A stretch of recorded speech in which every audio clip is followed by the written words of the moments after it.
Pada video kali ini, kami akan mempersembahkan sebuah video yang menampilkan tentang kegiatan kami selama kuliah kerja lapangan di budidaya jamur tiram 99 di Desa Sumbersari, Metro Selatan.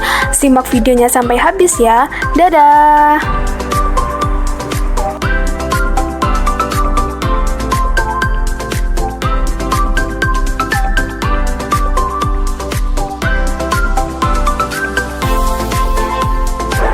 Di hari pertama kuliah kerja lapangan, kami melakukan kegiatan pembuatan media atau backlog jamur tiram. Adapun alat dan bahan yang digunakan yaitu ada sekop, cangkul, arko, plastik terpal, timbangan. Setelah itu juga ada serbuk kayu karet 500 kg, kapur dolomit 12,5 kg, bekatul 50 kg, dan juga air secukupnya. Nah, teman-teman, sekarang kita masuk ke langkah yang pertama, yaitu pembuatan media atau backlog yang nantinya sebagai tumbuhnya si jamur tiram. Nah, di sini kami sedang memasukkan si serbuk kayunya ke dalam arko. Untuk takarannya itu kita sekitar membutuhkan 500 kg serbuk kayu. Nah, untuk 500 kg serbuk kayu itu setara dengan 30 kali angkutan dengan arko. Nah, di sini ini Rindi sedang memasukkan serbuk kayunya sampai benar-benar penuh ya di arkonya.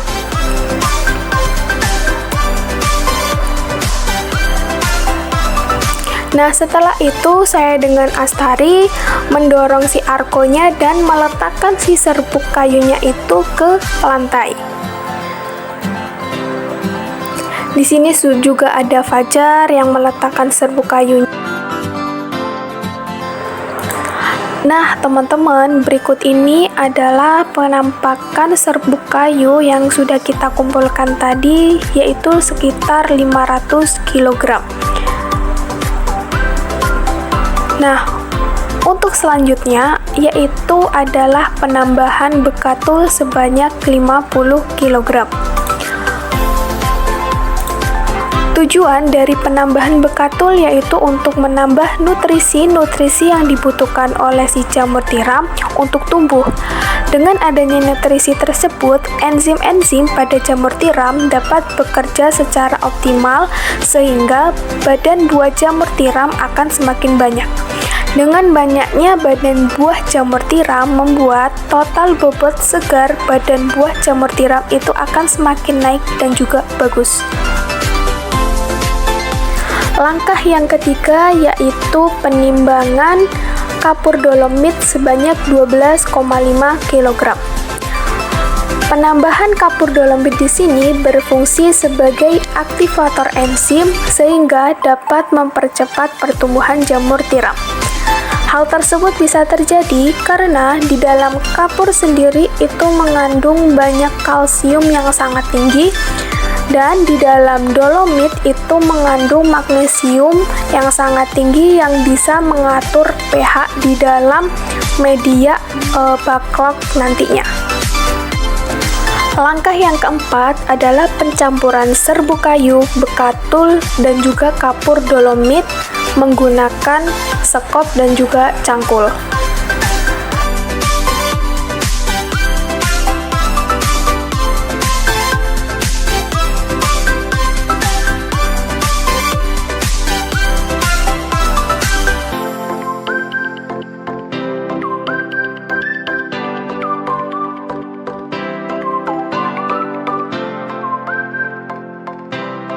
Langkah yang kelima yaitu pemberian dan pencampuran air. Dalam pemberian air harus sambil diratakan menggunakan sekop maupun cangkul. Nah, jika dirasa medianya sudah lembab, maka pemberian air bisa dihentikan.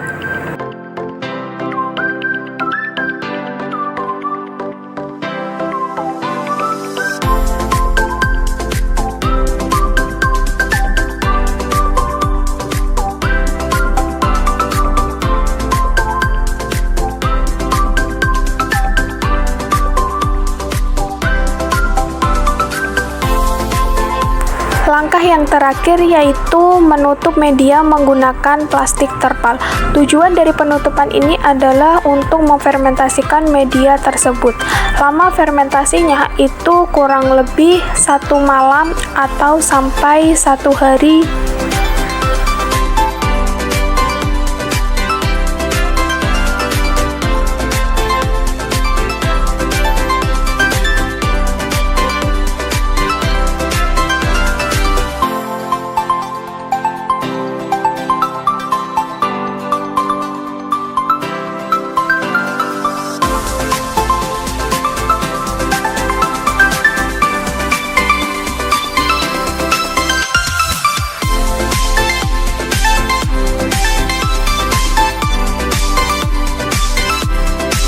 Langkah kedua setelah proses pembuatan media yaitu proses packaging backlog.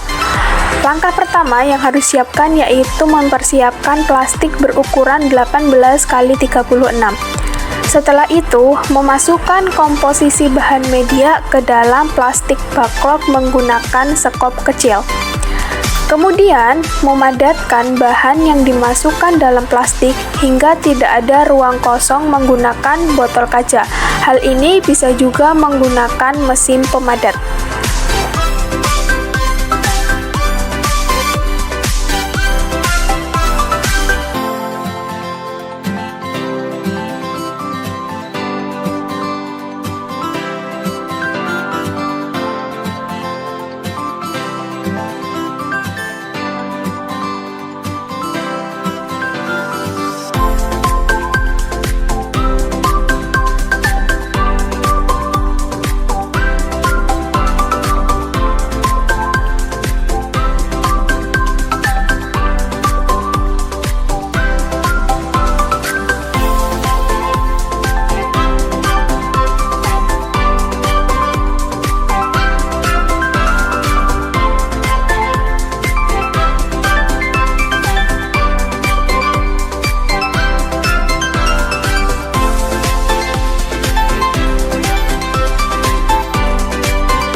Tahap yang selanjutnya yaitu peletakan backlog ke dalam bunker.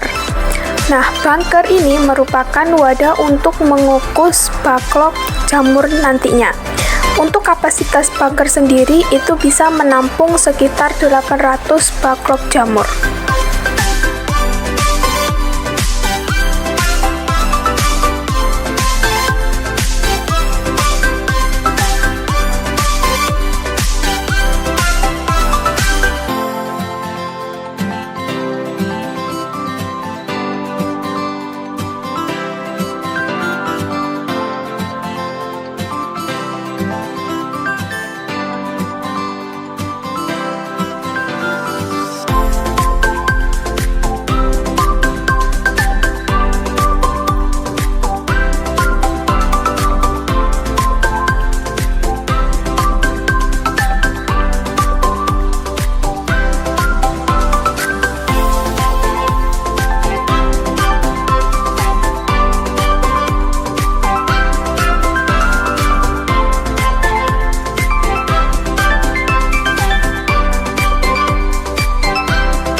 Nah, yang selanjutnya yaitu pengambilan backlog setelah proses pengukusan atau pasteurisasi.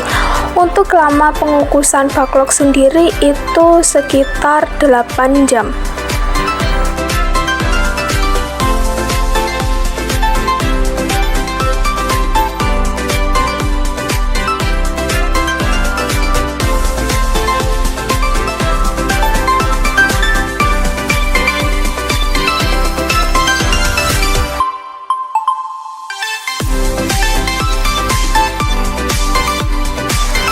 Pada video ini merupakan proses peletakan backlog ke dalam kandang. Umur backlog yang bisa masuk ke dalam kandang itu sekitar 2-3 minggu. Nah, backlog yang diletakkan di dalam kandang itu juga memiliki kriteria tersendiri. Yang pertama itu adanya miselium yang berwarna putih. Jadi, backlog yang bisa dimasukkan ke dalam kandang itu adanya miselium. Jadi, si medianya itu terdapat miselium yang berwarna putih. Jika backlog itu belum ada tanda-tanda munculnya miselium, maka backlog tersebut tidak bisa dimasukkan ke dalam kandang. Karena di dalam media backlognya itu belum terdapat miseliumnya.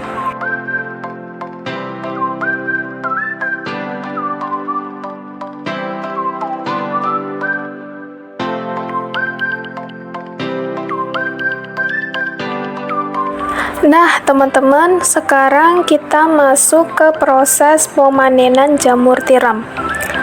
Pemanenan jamur tiram bisa dilakukan pada siang menuju sore hari.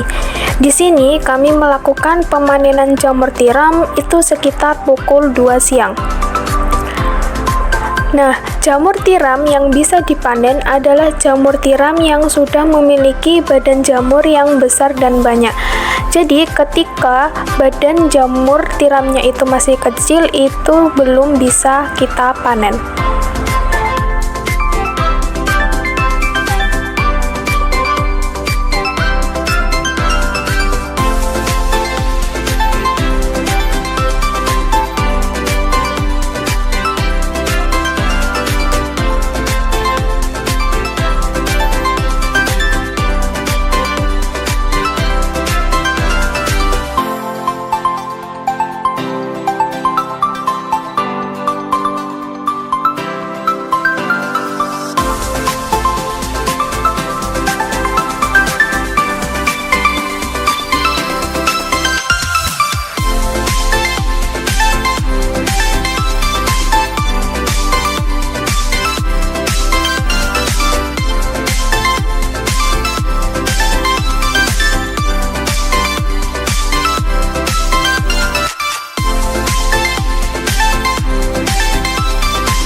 Di sini adalah proses penimbangan jamur tiram yang nantinya akan dijual ke pengepul jamur tiram. Nah, untuk berat jamur tiram yang akan dijual itu sekitar 5 kg per plastiknya.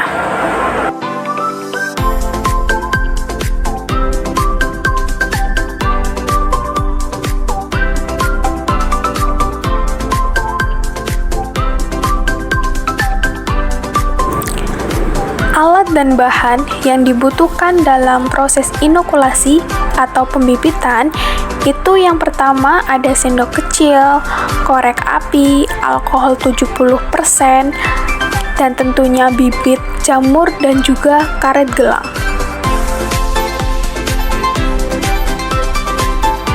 Langkah yang pertama yaitu mensterilkan alat dan juga tangan. Dalam proses inokulasi atau pembibitan, tangan maupun alat yang digunakan itu harus steril. Jika tidak steril, maka dapat menyebabkan bibit yang diinokulasi itu tidak akan tumbuh miselium atau jamur.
Langkah yang kedua yaitu proses inokulasi atau pembibitan. Langkah yang pertama yang harus dilakukan dalam proses inokulasi adalah membuka tali pada media backlog. Nah, setelah tali pada media backlog itu dibuka, kita akan memasukkan bibit dari jamur tiramnya.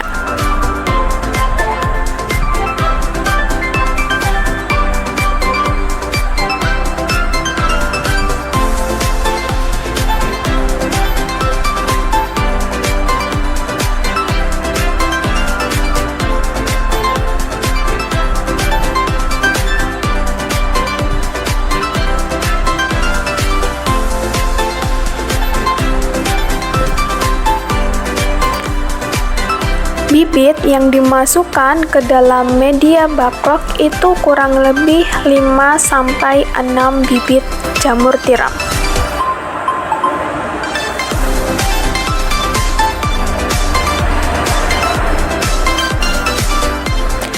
Setelah bibit dimasukkan ke dalam media jamur tiram, setelah itu media backlog diikat menggunakan karet gelang. Nah, sebelumnya karet gelang juga sudah disterilkan menggunakan alkohol 70%.